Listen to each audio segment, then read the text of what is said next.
안녕하세요. 부동산이 쉬운 사람들 부시맨입니다.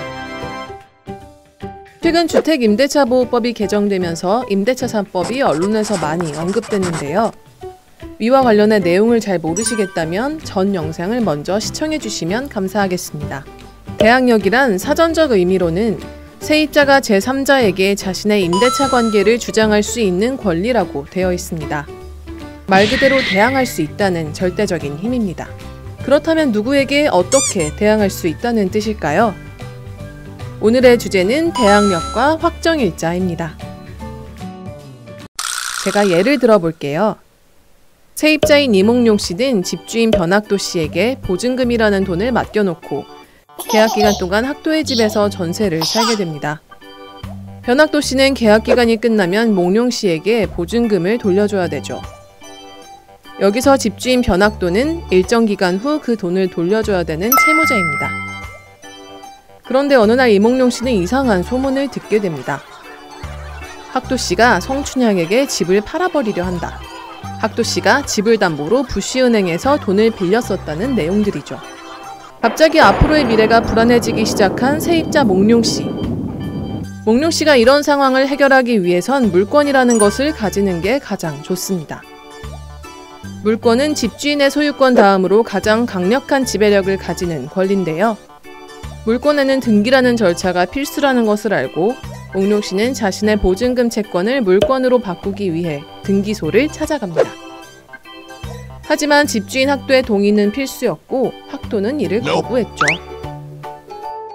이런 몽룡 씨의 상황을 보호하기 위해 만들어진 주택임대차보호법 제3조에는 임대차는 그 등기가 없는 경우에도 임차인이 주택의 인도와 주민등록을 마친 때에는 그 다음 날부터 제3자에 대하여 효력이 생긴다.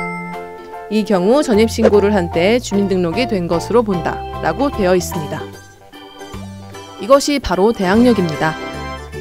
즉 대항력을 갖게 된다면 계약에서 등기라는 조건을 갖추지 못해도 세입자가 주택을 인도받고 주민등록을 하면 그 다음 날부터 집주인이 누구로 바뀌든지 계약 기간까지 같은 집에서 살 수 있고 계약이 끝나면 집주인에게 임차보증금도 받을 수 있다는 얘기입니다. 주택임대차보호법과 상가임대차보호법에서만 볼 수 있는 획기적인 내용입니다. 세입자로 하여금 주민등록을 하고 그 집에 살기만 하면 집주인의 동의가 없어도 손쉽게 채권을 물권화시킨 것과 같게 해놨기 때문이죠. 정리하자면 주택임대차보호법상 임차인이 대항력을 갖기 위해선 첫 번째, 전입신고를 한다. 두 번째, 그 집에서 실제 거주를 해야 됩니다. 여기서 세입자는 주민등록을 마친 다음날 0시부터 대항력이라는 힘이 생기는데요. 전입신고는 가까운 주민센터 또는 정보민원 포털 정부24에서 하실 수 있습니다. 주민등록 시 계약서를 가져가서 꼭 확정일자도 받아주시고요. 확정일자를 받으면 본인이 입주한 후에 발생될 수 있는 전세권, 저당권 등 다른 물건보다 선순위를 인정받아 보증금이 더욱 안전해집니다. 물론 나보다 앞에 있는 물건들보다는 후순위로 밀리지만 그래도 순위보전 효력이라는 부수적인 효과가 생기기 때문입니다. 내년 6월부터는 전월세 신고제가 시행됩니다. 임대차 계약서를 쓰면 계약 내용을 의무적으로 신고해야 합니다. 이때 확정일자도 자동으로 해결되니 더욱 편리해지겠죠.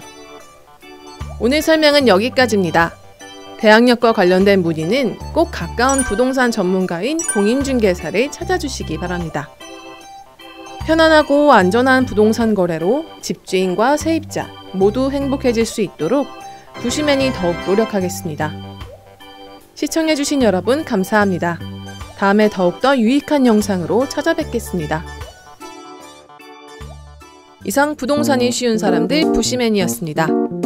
구독과 좋아요, 알림 설정해주시면 힘이 납니다.